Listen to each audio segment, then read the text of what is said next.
With the Old Breed, Disc 5.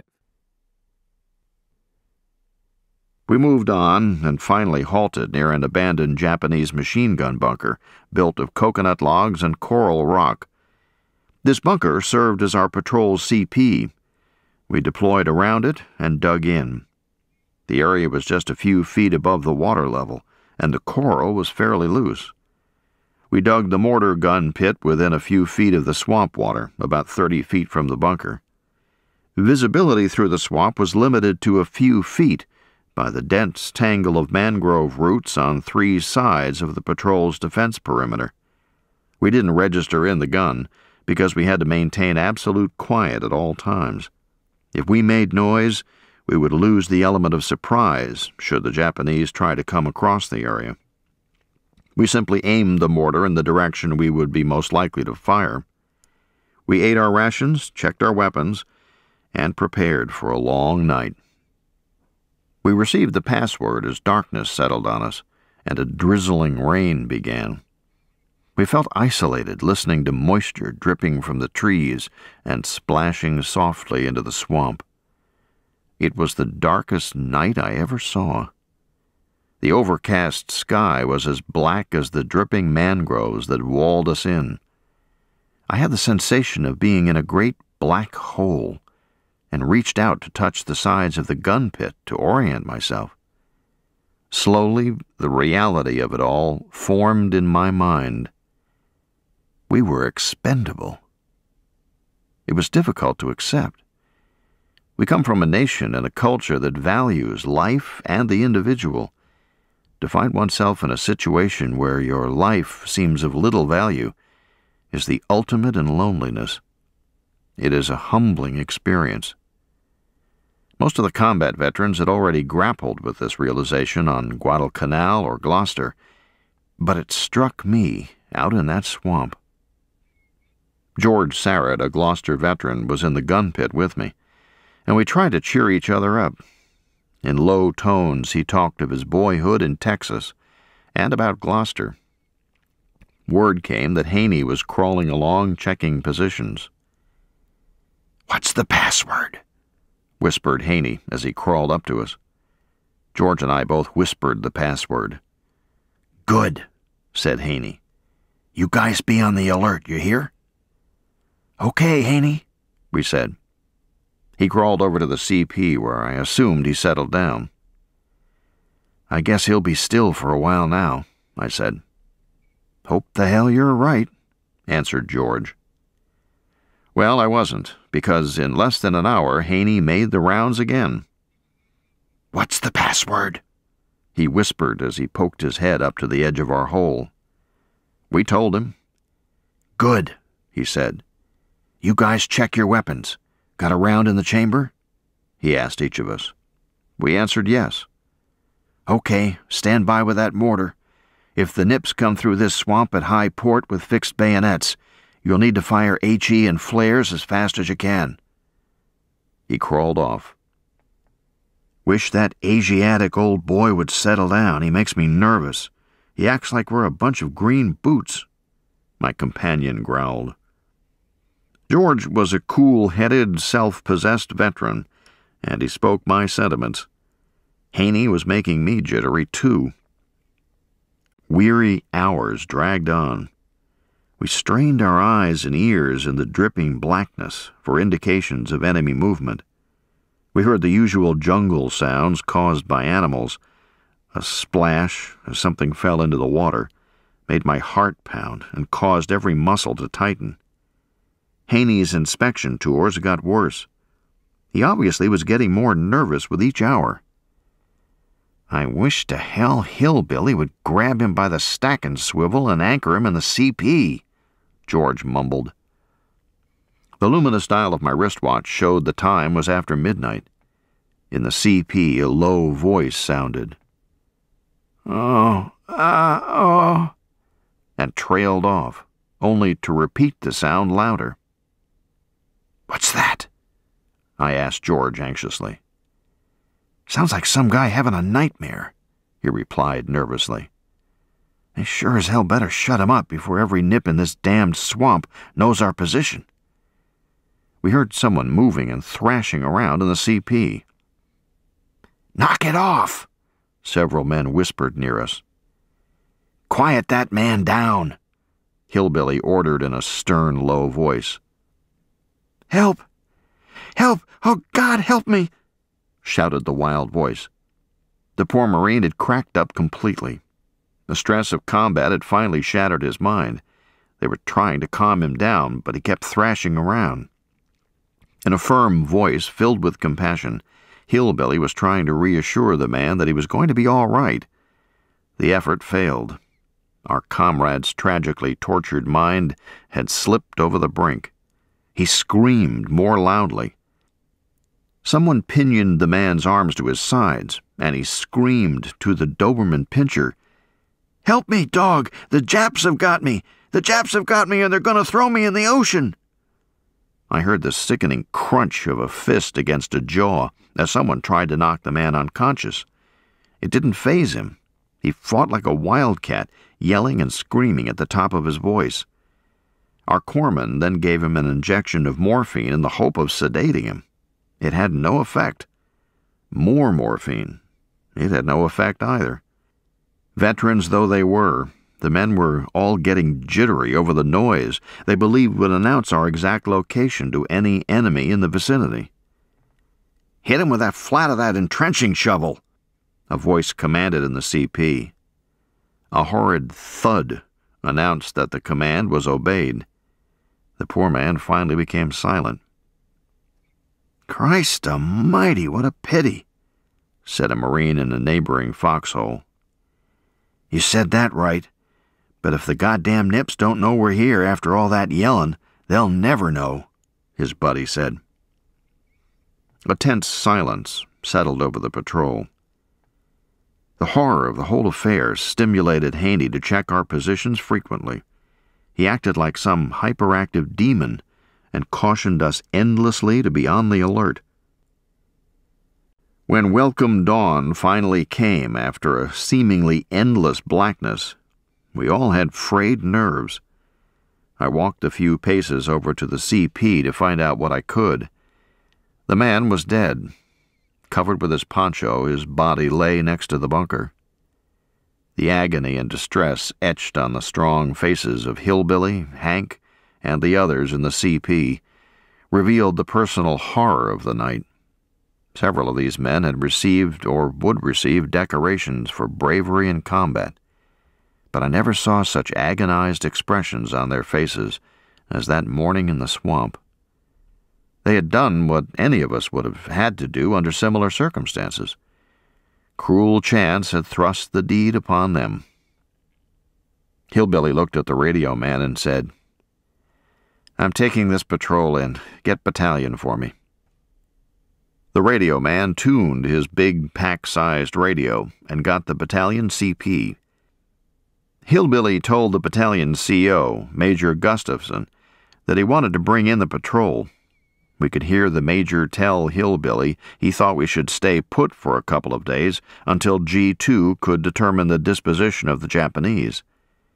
Hillbilly, a first lieutenant, calmly disagreed, saying we hadn't fired a shot, but because of circumstances we all had a pretty bad case of nerves. He felt strongly that we should come in. I saw several old salts raise their eyebrows and smile as Hillbilly stated his opinion. To our relief, Gus agreed with him. I have always thought it was probably because of his respect for Hillbilly's judgment. "I'll send a relief column with a tank so you won't have any trouble coming in," said the major's voice. We all felt comforted. The word went rapidly through the patrol that we were going in. Everyone breathed easier. In about an hour, we heard a tank coming. As it forced its way through the thick growth, we saw familiar faces of Company K men with it. We placed the body on the tank, and we returned to the company's lines. I never heard an official word about the death thereafter. Relief for the 1st Marines.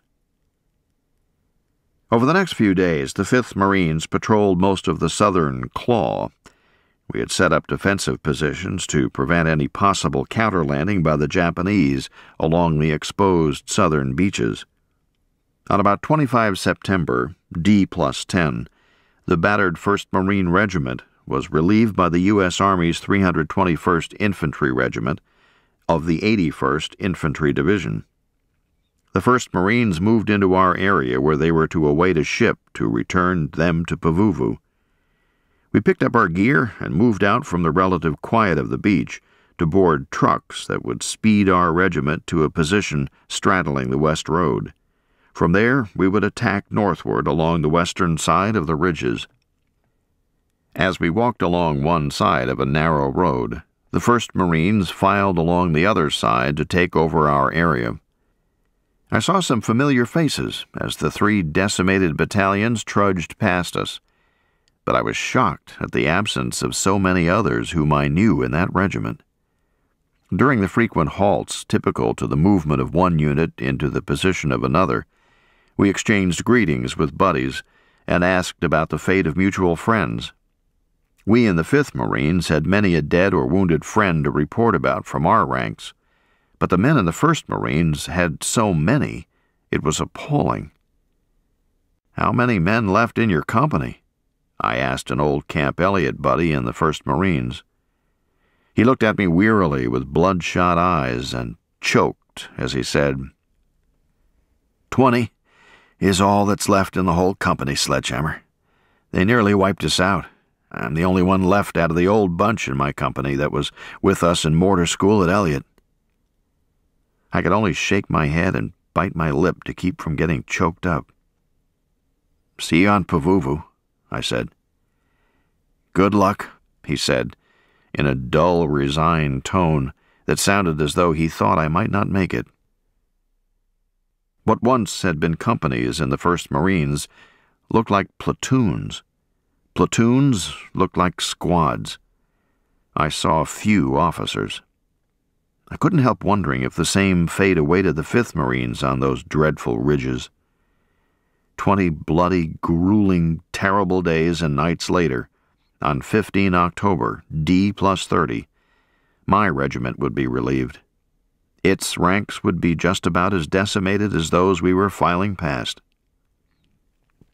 We boarded trucks that carried us southward along the East Road, then some distance northward along the West Road. As we bumped and jolted past the airfield, we were amazed at all the work the Seabees, naval construction battalions, had accomplished on the field.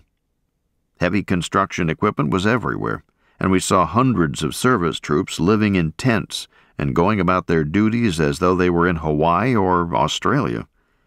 Several groups of men, Army and Marine service troops, watched our dusty truck convoy go by. They wore neat caps and dungarees, were clean-shaven, and seemed relaxed. They eyed us curiously, as though we were wild animals in a circus parade. I looked at my buddies in the truck and saw why. The contrast between us and the onlookers was striking. We were armed, helmeted, unshaven, filthy, tired, and haggard. The sight of clean, comfortable non-combatants was depressing, and we tried to keep up our morale by discussing the show of U.S. material power and technology we saw. We got off the truck somewhere up the West Road, parallel to the section of the ridges on our right that was in American hands.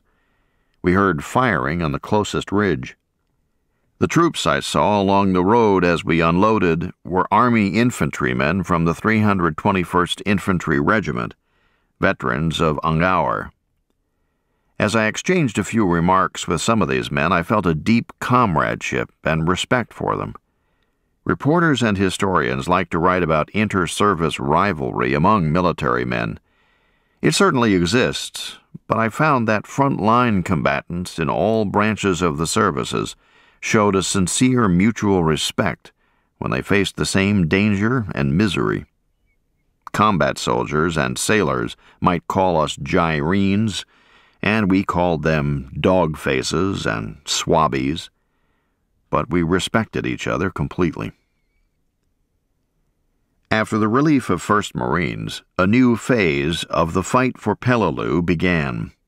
No longer would the Marines suffer prohibitive casualties in fruitless frontal assaults from the south against the ridges.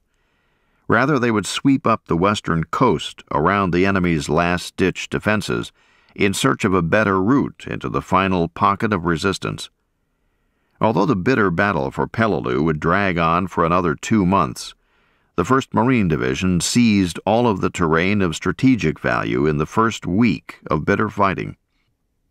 In a series of exhausting assaults, the division had taken the vital airfield, the commanding terrain above it, and all of the island south and east of Ummerbrogel Mountain. Yet the cost had been high. 3,946 casualties. The division had lost 1 regiment as an effective fighting unit and had severely depleted the strength of its other 2. Chapter 5. Another amphibious assault. The 5th Marines now had the mission to secure the northern part of the island, that is, the upper part of the larger Lobster Claw. Following that chore, the regiment was to move south again on the eastern side of the Ummerbrogel ridges to complete the isolation and encirclement. Most of us in the ranks never saw a map of Peleliu except during training on Pavuvu, and had never heard the ridge system referred to by its correct name, Ummerbrogel Mountain. We usually referred to the whole ridge system as Bloody Nose Ridge, or simply the Ridges. As we moved through the Army lines, Japanese machine guns were raking the crest of the ridge on our right. The slugs and bluish-white tracers pinned down the American troops on the ridge, but passed high above us on the road. The terrain was flat and sparsely wooded. Tanks supported us, and we were fired on by small arms, artillery, and mortars from the high coral ridges to our right, and from Ngesabus Island a few hundred yards north of Peleliu. Our battalion turned right at the junction of West Road and East Road, headed south along the latter, and stopped at dusk. As usual, there wasn't much digging in, as such, mostly finding some crater or depression and piling rocks around it for what protection we could get.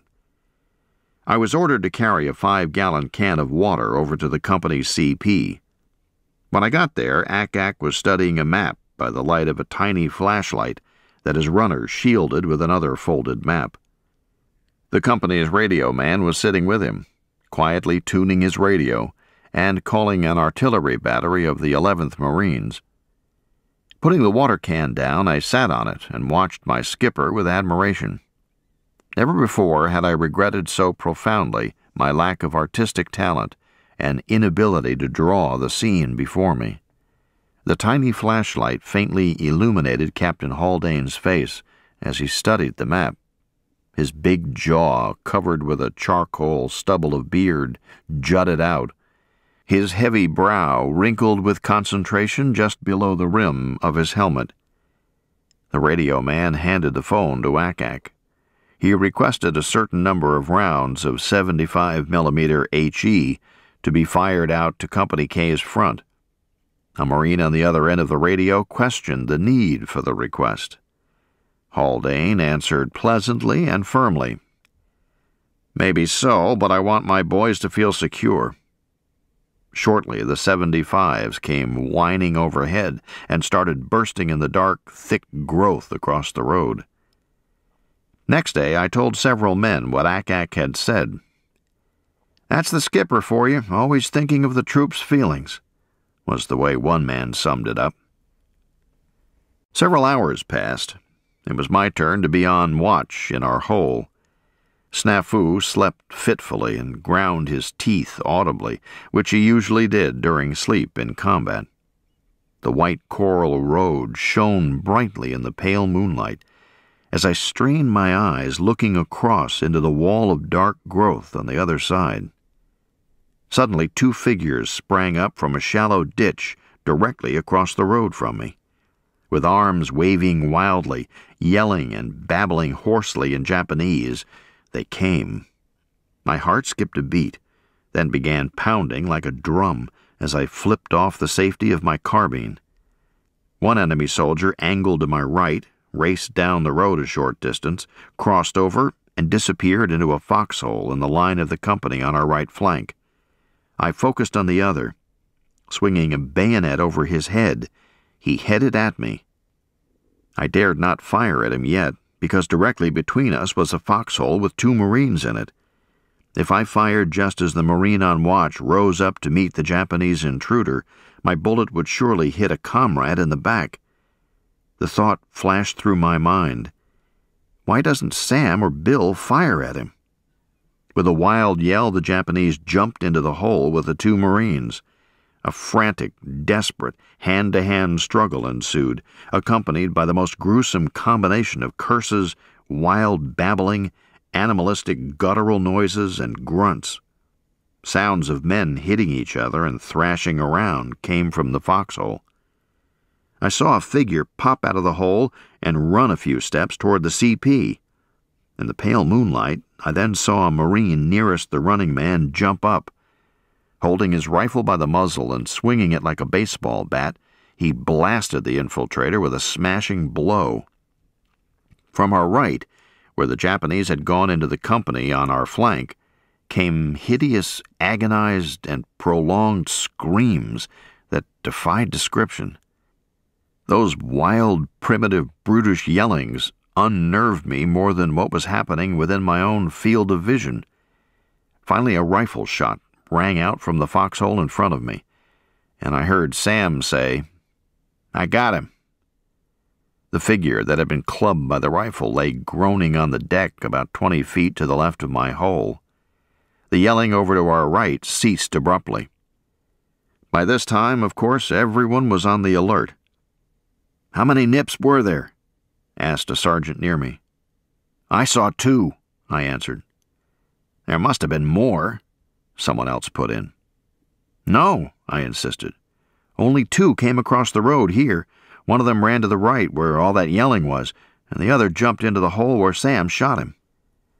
"Well then, if there were just those 2 nips, what's all that groaning over here then?" he asked, indicating the man felled by the rifle butt.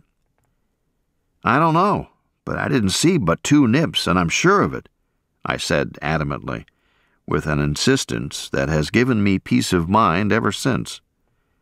A man in a nearby hole said, "I'll check it out."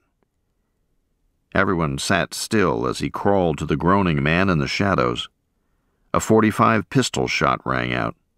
The moaning stopped, and the Marine returned to his hole. A few hours later, as objects around me became faintly visible with the dawn, I noticed that the still form lying to my left didn't appear Japanese. It was either an enemy in Marine dungarees and leggings, or it was a Marine. I went over to find out which. Before I got to the prone body, its identity was obvious to me. "My God," I said in horror. Several men looked at me and asked what was the matter. "It's Bill," I said. An officer and an NCO came over from the CP. "Did he get shot by one of those Japs?" asked the sergeant. I didn't answer, just looked at him with a blank stare, and felt sick. I looked at the man who had crawled past me to check on the groaning man in the dark. He had shot Bill through the temple, mistakenly assuming him to be a Japanese. Bill hadn't told any of us he was leaving his foxhole. As the realization of his fatal mistake hit him, the man's face turned ashen, his jaw trembled, and he looked as though he were going to cry. Man that he was, though, he went straight over and reported to the CP. ACAC sent for and questioned several men who were dug in nearby, including myself, to ascertain exactly what had happened. ACAC was seated off to himself. "At ease, Sledge," he said. "Do you know what happened last night?" I told him I had a pretty good idea. "Tell me exactly what you saw." I told him, making clear I had seen 2 and only 2 Japanese, and had said so at the time. I also told him where I saw those enemy soldiers go. "Do you know who killed Bill?" the captain asked. "Yes," I said. Then he told me it had been a tragic mistake that anyone could have made under the circumstances, and never to discuss it or mention the man's name. He dismissed me. As far as the men were concerned, the villain in the tragedy was Sam. At the time of the incident, Sam was supposed to be on watch, while Bill was taking his turn at getting much-needed sleep.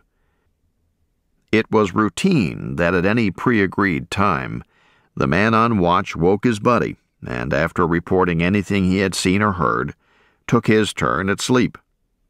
This standard procedure in combat on the front line was based on a fundamental creed of faith and trust.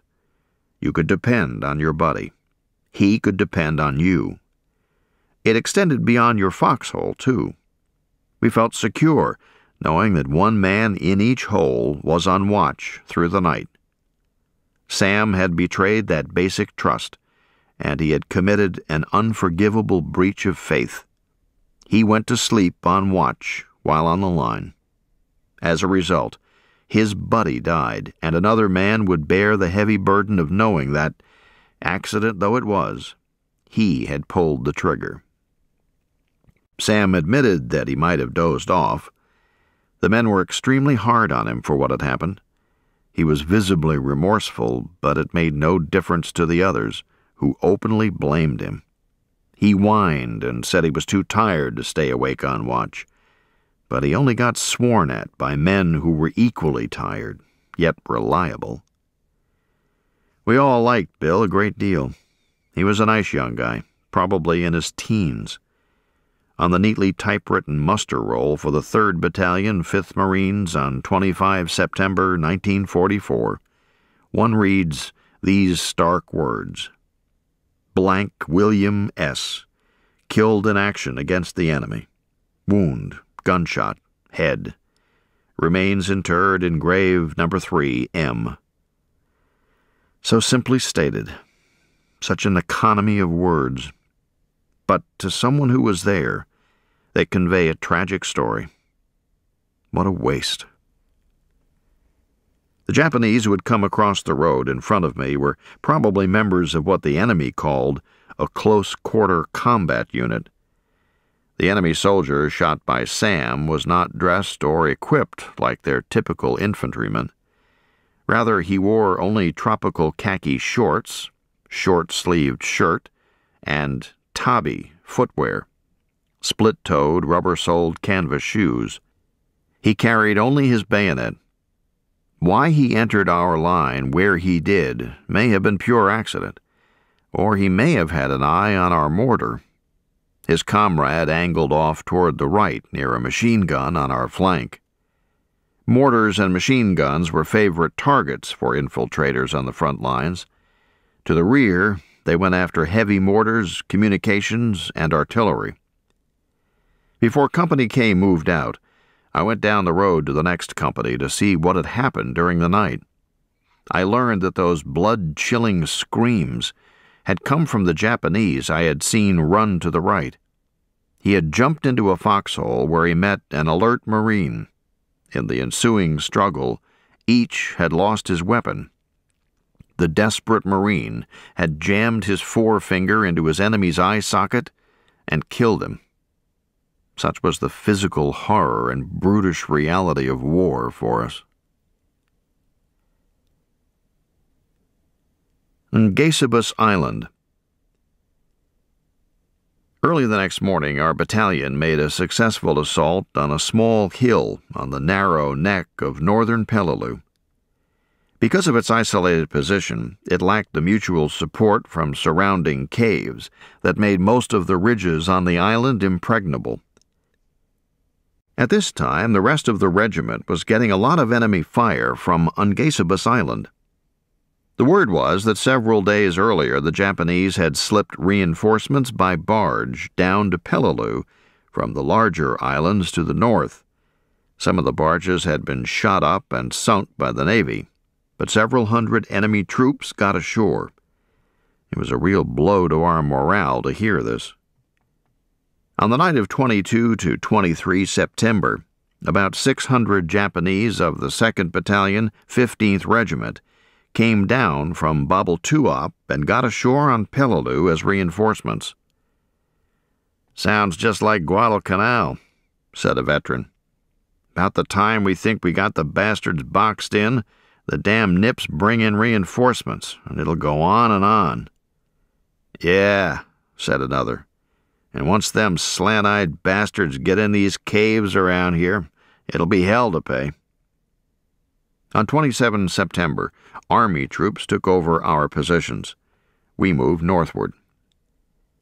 "Our battalion is ordered to hit the beach on Ungesabus Island tomorrow," an officer told us.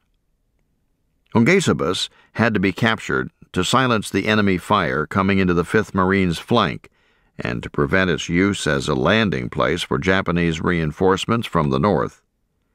There was also an airfield on Ungesabus, a fighter strip that was supposed to be useful for American planes.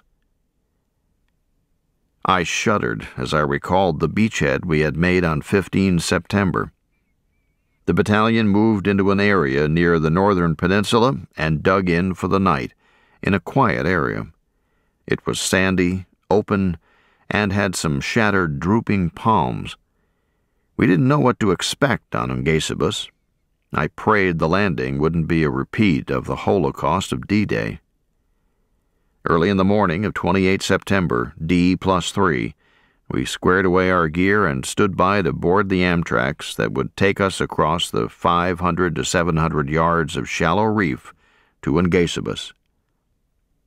"We'll probably get another battle star for this beachhead," said a man enthusiastically. "No, we won't," answered another. "It's still just part of the Peleliu operation."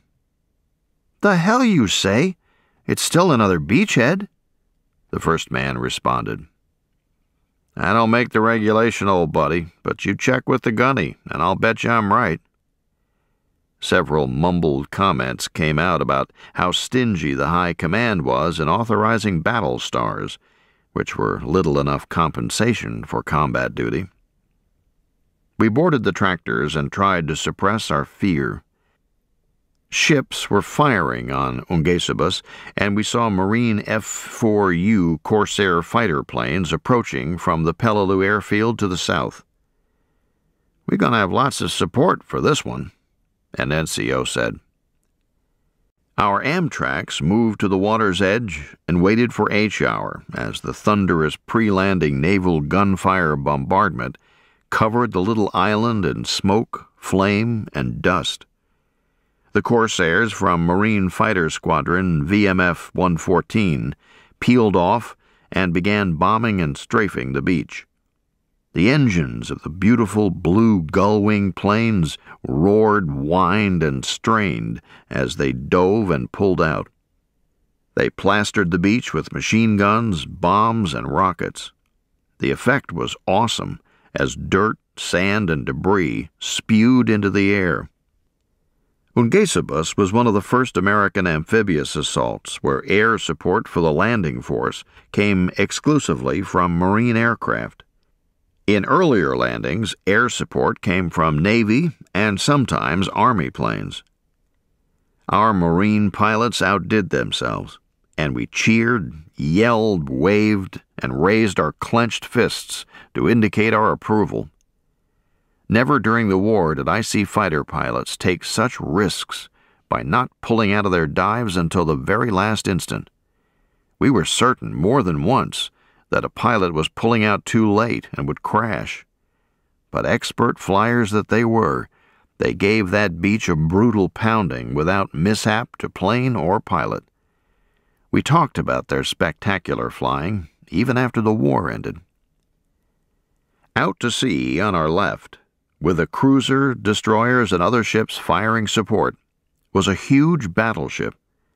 Someone said it was the USS Mississippi, but I never knew for sure. She ranked with the Corsairs in the mass of destruction she hurled at Ungesabus. The huge shells rumbled like freight cars, as the men always used to describe the sound of projectiles from full-sized battleships' 16-inch guns. At H-hour, our tractor driver revved up his engine. We moved into the water and started the assault. My heart pounded in my throat. Would my luck hold out? "The Lord is my shepherd," I prayed quietly, and squeezed my carbine stock. To our relief, we received no fire as we approached the island. When my Amtrak lurched to a stop well up on the beach, the tailgate went down with a bump and we scrambled out. With its usual din and thunder, the bombardment moved inland ahead of us. Some company K Marines on the beach were already firing into pillboxes and bunkers and dropping in grenades.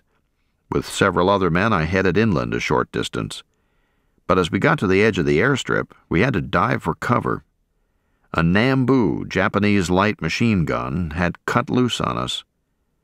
A buddy and I huddled beneath a coral rock as the machine gun slugs zipped viciously overhead.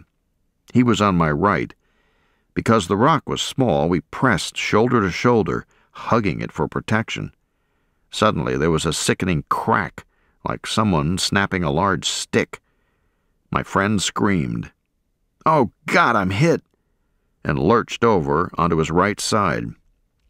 He grabbed his left elbow with his right hand, groaning and grimacing with pain as he thrashed around, kicking up dust. A bypassed sniper had seen us behind the rock and shot him. The bullet hit him in the left arm, which was pressed tightly against my right arm as we sought cover from the machine gun out front. The Nambu was firing a bit high, but there was no doubt the sniper had his sights right on us. We were between a rock and a hard place. I dragged him around the rock out of sight of the sniper as the Nambu bullets whizzed overhead. I yelled, "Corpsman!" And Ken Doc Caswell, the mortar section corpsman, crawled over, opening his pouch to get at his first aid supplies as he came. Habitually and affectionately, Marines call all U.S. Navy corpsmen who serve with them Doc. Another man also came over to see if he could help. While I cut away the bloody dungaree sleeve from the injured arm with my K-bar, Doc began to tend the wound.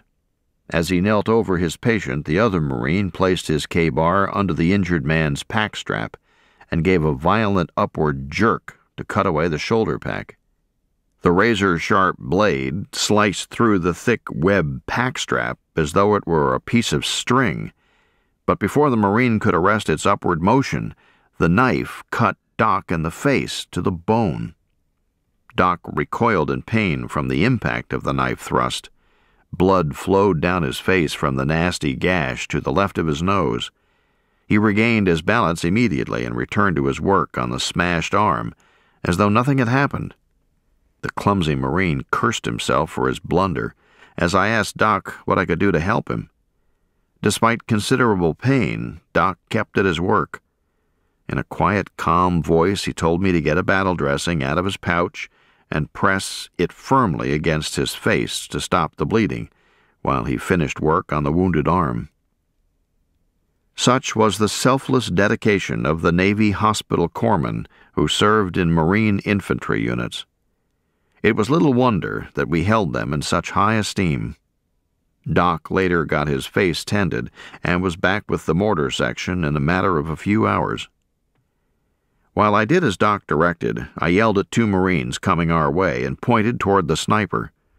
They took off quickly toward the beach and hailed a tank. By the time a stretcher team came up and took my wounded friend, the two men trotted by, waved, and one said, "We got the bastard. He ain't gonna shoot nobody else." The Nambu had ceased firing, and an NCO signaled us forward. Before moving out, I looked toward the beach and saw the walking wounded wading back toward Peleliu. After we moved farther inland, we received orders to set up the mortars on the inland side of a Japanese pillbox and prepare to fire on the enemy to our company's front.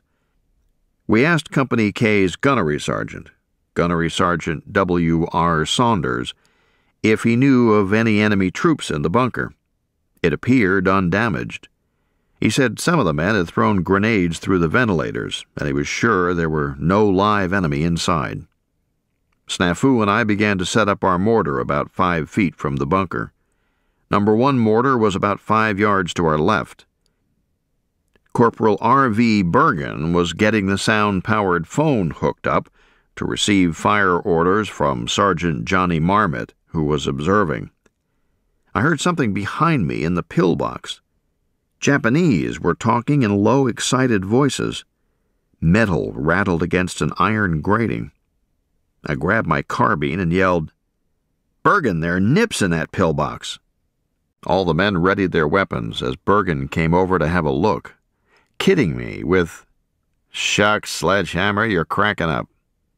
He looked into the ventilator port directly behind me. It was rather small, approximately 6 inches by 8 inches, and covered with iron bars about a ½ inch apart. What he saw brought forth a stream of curses in his best Texas style against all Nippon. He stuck his carbine muzzle through the bars, fired 2 quick shots, and yelled, "I got him right in the face." The Japanese inside the pillbox began jabbering loudly. Bergen was gritting his teeth and calling the enemy SOBs while he fired more shots through the opening. Every man in the mortar section was ready for trouble as soon as Bergen fired the first shot. It came in the form of a grenade tossed out of the end entrance to my left. It looked as big as a football to me. I yelled, "Grenade!" and dove behind the sand breastwork protecting the entrance at the end of the pillbox.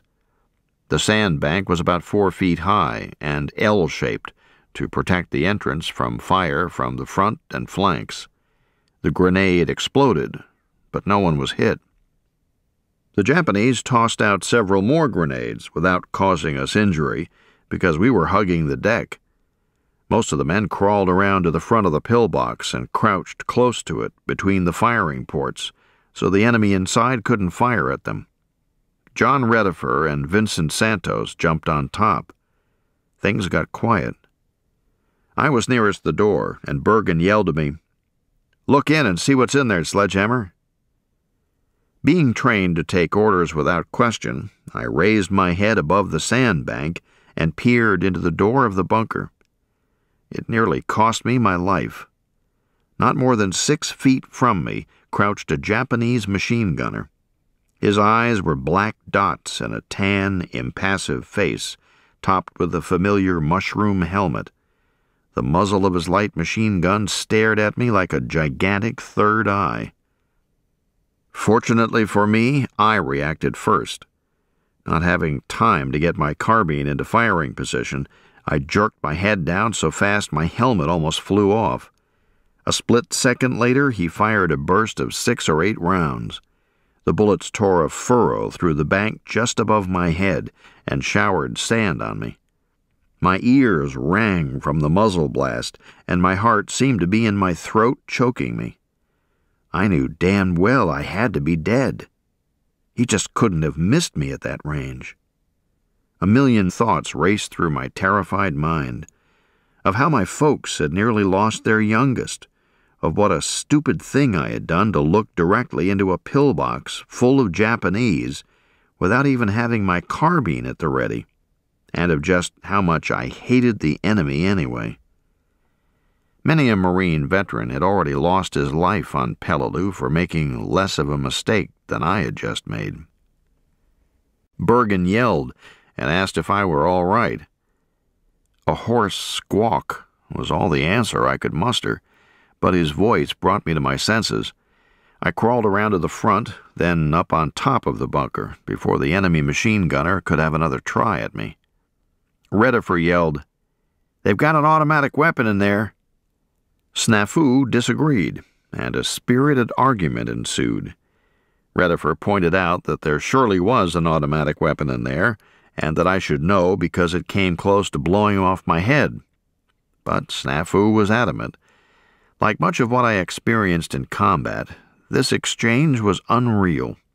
Here we were, 12 Marines with a bull by the tail in the form of a well-built concrete pillbox, containing an unknown number of Japanese with no friendly troops near us, and Snafu and Redifer, veterans, in a violent argument. Bergen shouted, "Knock it off," and they shut up. Redifer and I lay prone on top of the bunker just above the door. We knew we had to get the Japanese while they were bottled up, or they would come out at us with knives and bayonets, a thought none of us relished. Redifer and I were close enough to the door to place grenades down the opening and move back before they exploded, but the Japanese invariably tossed them back at us before the explosion. I had an irrepressible urge to do just that. Brief as our face-to-face meeting had been, I had quickly developed a feeling of strong personal hate for that machine gunner who had nearly blasted my head off my shoulders. My terror subsided into a cold, homicidal rage and a vengeful desire to get even. Redifer and I gingerly peeped down over the door.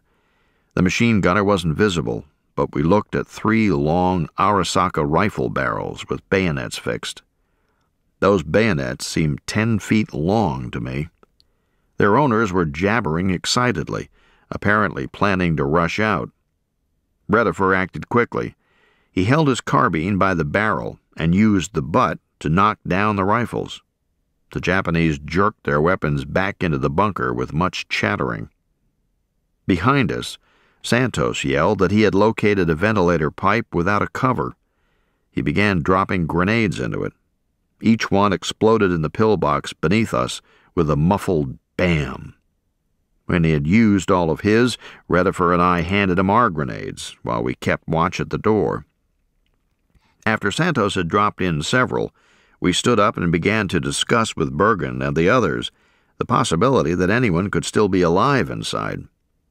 We didn't know at the time that the inside was subdivided by concrete baffles for extra protection. We got our answer when 2 grenades were tossed out. Luckily for the men with Bergen, the grenades were thrown out the back. Santos and I shouted a warning and hit the deck on the sand on top of the pillbox, but Redifer merely raised his arm over his face. He took several fragments in the forearm, but wasn't wounded seriously. Bergen yelled, "Let's get the hell out of here and get a tank to help us knock this damn thing out." He ordered us to pull back to some craters about 40 yards from the pillbox. We sent a runner to the beach to bring up a flamethrower and an Amtrak armed with a 75mm gun. As we jumped into the crater, 3 Japanese soldiers ran out of the pillbox door, past the sandbank, and headed for a thicket. Each carried his bayoneted rifle in his right hand and held up his pants with his left hand. This action so amazed me that I stared in disbelief and didn't fire my carbine. I wasn't afraid, as I had been under shell fire, just filled with wild excitement. My buddies were more effective than I and cut down the enemy with a hail of bullets. They congratulated each other while I chided myself for being more curious about strange Japanese customs than with being combat effective. The Amtrak rattling toward us by this time was certainly a welcome sight. As it pulled into position, several more Japanese raced from the pillbox in a tight group. Some held their bayoneted rifles in both hands, but some of them carried their rifles in one hand and held up their pants with the other. I had overcome my initial surprise and joined the others and the Amtrak machine gun in firing away at them. They tumbled onto the hot coral in a forlorn tangle of bare legs, falling rifles, and rolling helmets. We felt no pity for them, but exulted over their fate. We had been shot at and shelled too much, and had lost too many friends to have compassion for the enemy when we had him cornered. The Amtrak took up a position on a line even with us. Its commander, a sergeant, consulted Bergen. Then the turret gunner fired 3 armor-piercing 75mm shells at the side of the pillbox. Each time our ears rang with the familiar wham, bam, as the report of the gun was followed quickly by the explosion of the shell on a target at close range. The third shell tore a hole entirely through the pillbox. Fragments kicked up dust around our abandoned packs and mortars on the other side. On the side nearest us, the hole was about 4 feet in diameter. Bergen yelled to the tankers to cease firing, lest our equipment be damaged. Someone remarked that if fragments hadn't killed those inside, the concussion surely had. But even before the dust settled, I saw a Japanese soldier appear at the blasted opening. He was grim determination personified as he drew back his arm to throw a grenade at us. My carbine was already up. When he appeared, I lined up my sights on his chest and began squeezing off shots. As the first bullet hit him, his face contorted in agony, his knees buckled. The grenade slipped from his grasp. All the men near me, including the Amtrak machine gunner, had seen him and began firing. The soldier collapsed in the fusillade, and the grenade went off at his feet. Even in the midst of these fast-moving events, I looked down at my carbine with sober reflection. I had just killed a man at close range. That I had seen clearly the pain on his face when my bullets hit him came as a jolt. It suddenly made the war a very personal affair. The expression on that man's face filled me with shame and then disgust for the war and all the misery it was causing. My combat experience thus far made me realize that such sentiments for an enemy soldier were the maudlin meditations of a fool. Look at me, a member of the 5th Marine Regiment, one of the oldest, finest, and toughest regiments in the Marine Corps, feeling ashamed because I had shot a damned foe before he could throw a grenade at me. I felt like a fool and was thankful my buddies couldn't read my thoughts. Bergen's order to us to continue firing into the opening interrupted my musings. We kept up a steady fire into the pillbox to keep the Japanese pinned down, while the flamethrower came up, carried by Corporal Womack from Mississippi. He was a brave, good-natured guy and popular with the troops, but he was one of the fiercest-looking Marines I ever saw. He was big and husky, with a fiery red beard well powdered with white coral dust. He reminded me of some wild Viking.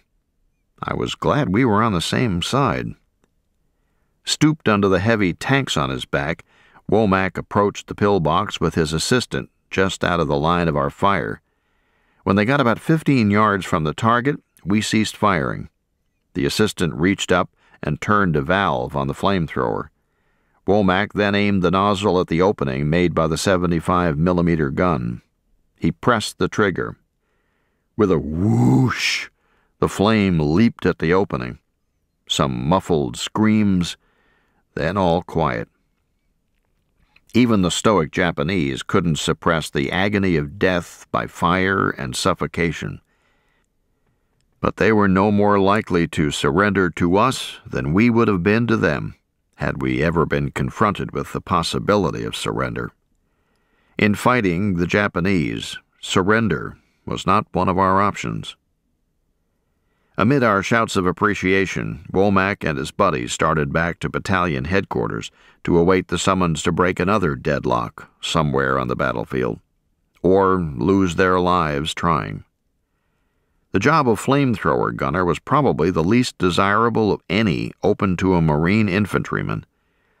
Carrying tanks with about 70 pounds of flammable jellied gasoline through enemy fire over rugged terrain in hot weather to squirt flames into the mouth of a cave or pillbox was an assignment that few survived, but all carried out with magnificent courage.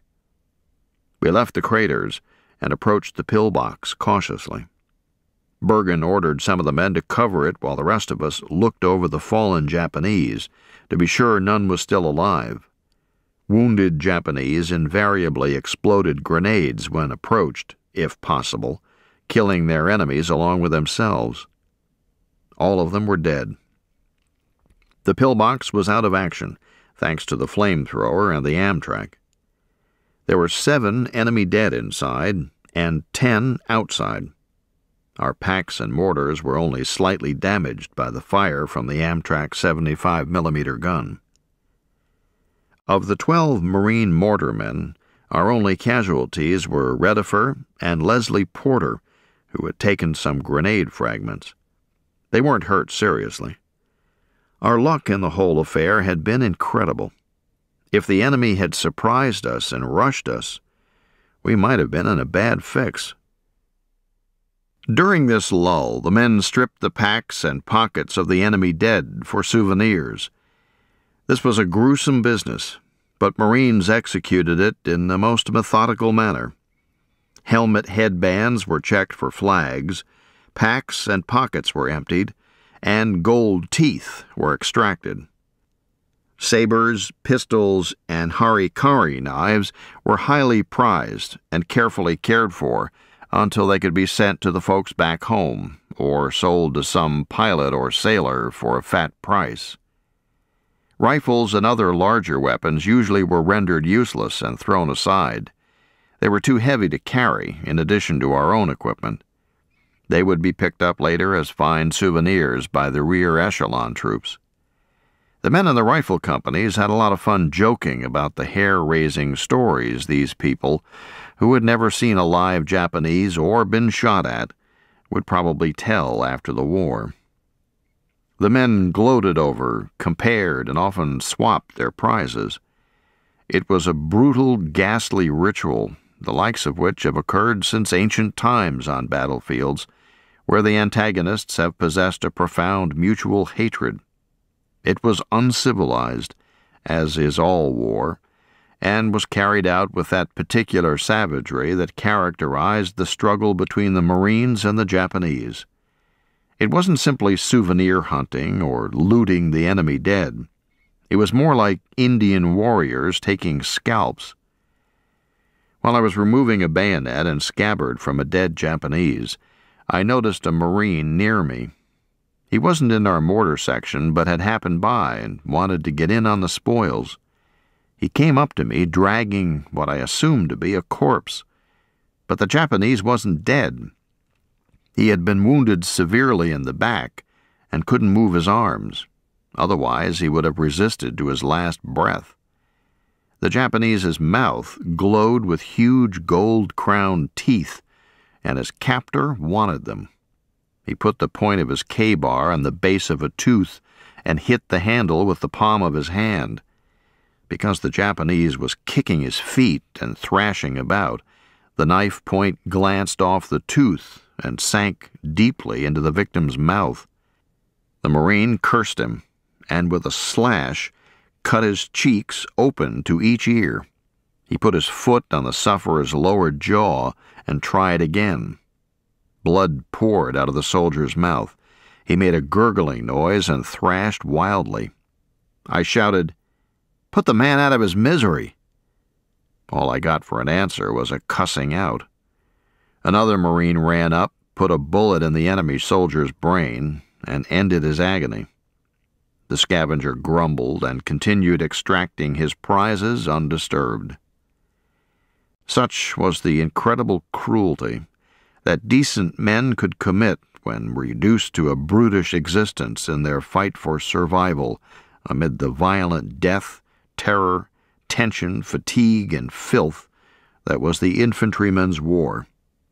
Our code of conduct toward the enemy differed drastically from that prevailing back at the division CP. The struggle for survival went on day after weary day, night after terrifying night.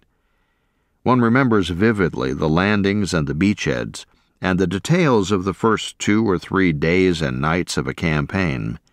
After that, time lost all meaning.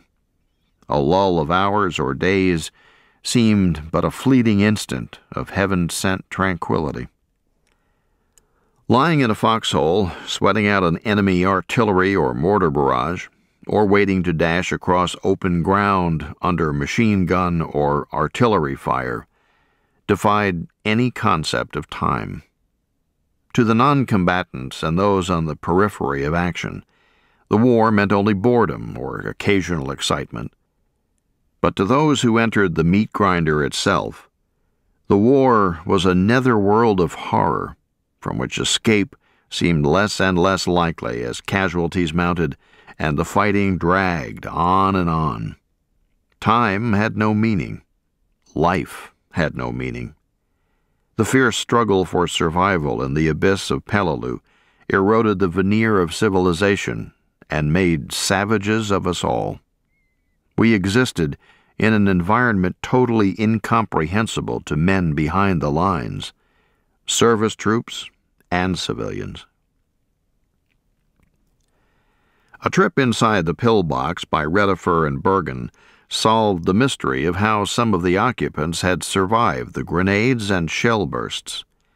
Bergen shot a soldier inside who was feigning death. Concrete walls partitioned the bunker into compartments connected by small openings. 3 or 4 enemy soldiers occupied each compartment, which had its own firing ports to the outside. Each would have had to be put out of action individually had we not had the help of Womack and his flamethrower. When our gunny came by and saw the results of our encounter with the pillbox he had thought was empty, he looked sheepish. He gazed in amazement at the enemy dead scattered around. We really razzed him about it, or rather, we gave him the nearest thing approaching the razz that we Marine privates dared hand out to the austere personage of Gunnery Sergeant Saunders. I have thought often that Bergen should have been decorated for the fine leadership he exhibited in coordinating and directing the knockout of the pillbox. I'm sure men have been decorated for less. We set up our 2 mortars in a large crater near the now knocked-out pillbox and registered in the guns for the night. The ammo carriers dug into the softer coral around the edge of the crater. An Amtrak brought up rations and a unit of fire for the company. The wind began to blow briskly, and it got cloudy and heavily overcast. As darkness settled, heavy clouds scudded across the sky. The scene reminded me of hurricane weather on the Gulf Coast back home. Not far behind us, the heat of the fire burning in the pillbox exploded Japanese grenades and small arms ammunition. All night, occasional shifts of wind blew the nauseating smell of burning flesh our way. The rain fell in torrents, and the wind blew hard. Ships fired star shells to illuminate the battlefield for our battalion, but as soon as the parachute of a star shell opened, the wind swept it swiftly along like some invisible hand snatching away a candle. In the few hundred yards they still held at the northern end of the island, the enemy was fairly quiet. The next morning, again with the help of tanks and Amtraks, our battalion took most of the remainder of Ngesibus. Our casualties were remarkably low for the number of Japanese we killed. Official accounts vary somewhat as to the actual casualty figures for Ngesibus. However, the Marines suffered about 15 killed and 33 wounded, while the Japanese lost 470 killed and captured. Company K suffered the largest portion of the casualties in 3-5 by losing 8 killed and 24 wounded. This undoubtedly resulted from the presence of a ridge and caves on Ngesibus in our sector. In mid-afternoon, we learned that an Army unit would relieve us shortly and complete the job on the northern end of Ngesibus. Our mortar section halted to await orders and dispersed among some open bushes. In our midst was the wreckage of a Japanese heavy machine gun and the remains of the squad that had been wiped out by Company K. The squad members had been killed in the exact positions to be occupied by such a squad, according to the book. At first glance, the dead gunner appeared about to fire his deadly weapon. He still sat bolt upright in the proper firing position behind the breech of his machine gun. Even in death, his eyes stared widely along the gun sights, despite the vacant look of his dilated pupils. I couldn't believe he was dead. Cold chills ran along my spine. Goose flesh tickled my back. It seemed as though he was looking through me into all eternity, that at any instant he would raise his hands, which rested in a relaxed manner on his thighs, grip the handles on the breech, and press the thumb trigger. The bright, shiny brass slugs in the strip clip appeared as ready as the gunner, anxious to speed out, to kill and to maim more of the American devils. But he would rot, and they would corrode. Neither he nor his ammo could do any more for the Emperor. The crown of the gunner's skull had been blasted off, probably by one of our automatic weapons. His riddled steel helmet lay on the deck like a punctured tin can. The assistant gunner lay beside the gun. Apparently he had just opened a small green wooden chest filled with strip clips of machine gun cartridges when he was killed. Several other Japanese soldiers' ammo carriers lay strung out at intervals behind the gun. A Company K rifleman who had been in the fight that knocked out the machine gun crew sat on his helmet nearby and told us the story. The action had taken place the day before, while the mortar section was fighting at the pillbox. The rifleman said, "The thing that I just couldn't believe was the way those nip ammo carriers could chop around here on the double with those heavy boxes of ammo on their backs." Each ammo box had 2 leather straps, and each ammo carrier had a heavy box on his back with the straps around his shoulders. I lifted one of the ammo chests. It weighed more than our mortar. What the Japanese lacked in height, they certainly compensated for in muscle. "I'd sure hate to have to lug that thing around, wouldn't you?" asked the Marine. "When they got hit," he continued, "they fell to the deck like a brick because of all that weight." As we talked, I noticed a fellow mortarman sitting next to me. He held a handful of coral pebbles in his left hand.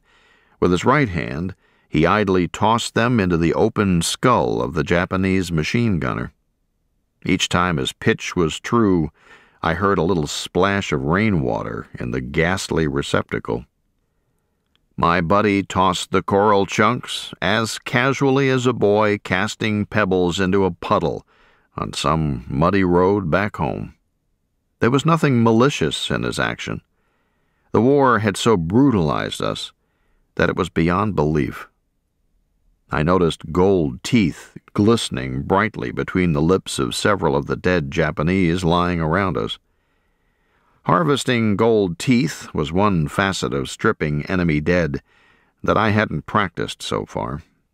But stopping beside a corpse with a particularly tempting number of shining crowns, I took out my K-bar and bent over to make the extractions. A hand grasped me by the shoulder, and I straightened up to see who it was. "What are you going to do, Sledgehammer?" asked Doc Caswell. His expression was a mix of sadness and reproach as he looked intently at me. "Just thought I'd collect some gold teeth," I replied. "Don't do it." "Why not, Doc?" "You don't want to do that sort of thing. What would your folks think if they knew?" "Well, my dad's a doctor, and I bet he'd think it was kind of interesting," I replied, bending down to resume my task. "No, the germs, Sledgehammer. You might get germs from them." I stopped and looked inquiringly at Doc and said, "Germs? Gosh, I never thought of that." "Yeah, you got to be careful about germs around all these dead nips, you know," he said vehemently. "Well, then, I guess I'd better just cut off the insignia on his collar and leave his nasty teeth alone. You think that's safe, Doc?" "I guess so," he replied with an approving nod. Reflecting on the episode after the war, I realized that Doc Caswell didn't really have germs in mind.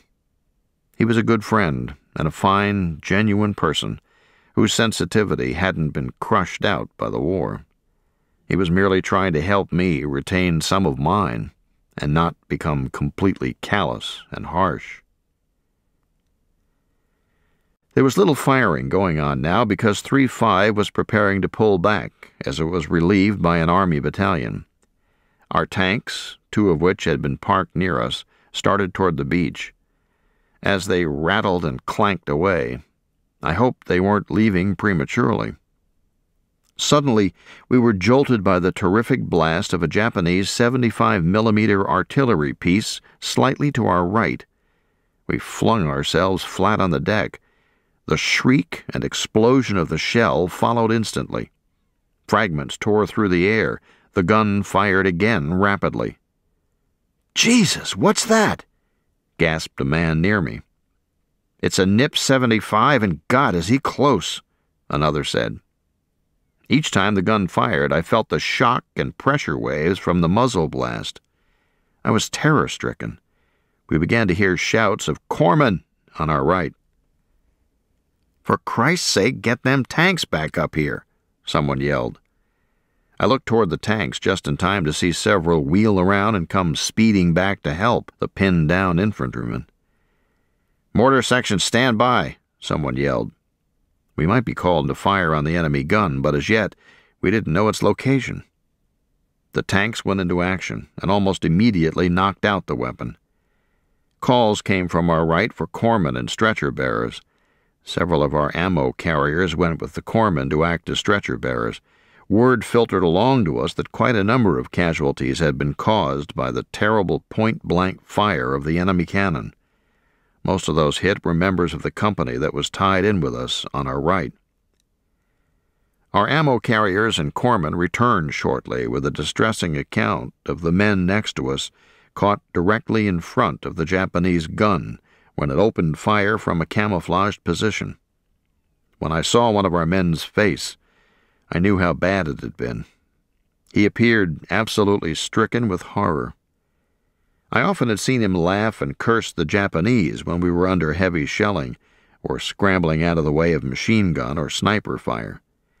Never during the entire Peleliu campaign, or later during the bloody fighting on Okinawa, did I see such an expression on his face.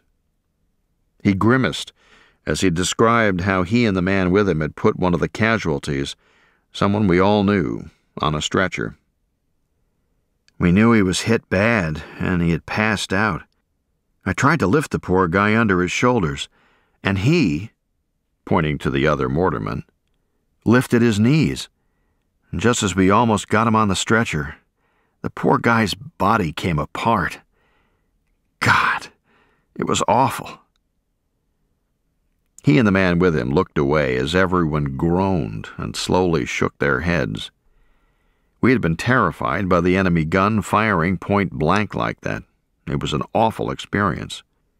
It had been bad enough on us, but it was unbearable for those unfortunates who were in the direct line of fire. Our company had been off to one side and had suffered no casualties during the ordeal, but it was one of the more shocking experiences I endured during the war. As I have said earlier, to be shelled was terrifying, and to be shelled in the open, on your feet, was horrible. But to be shelled point blank was so shocking that it almost drove the most resilient and toughest among us to panic. Words can't convey the awesome sensation of actually feeling the muzzle blasts that accompanied the shrieks and concussions of those artillery shells fired from a gun so close by.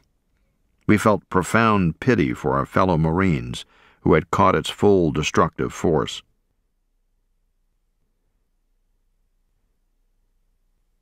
This ends Disc 5.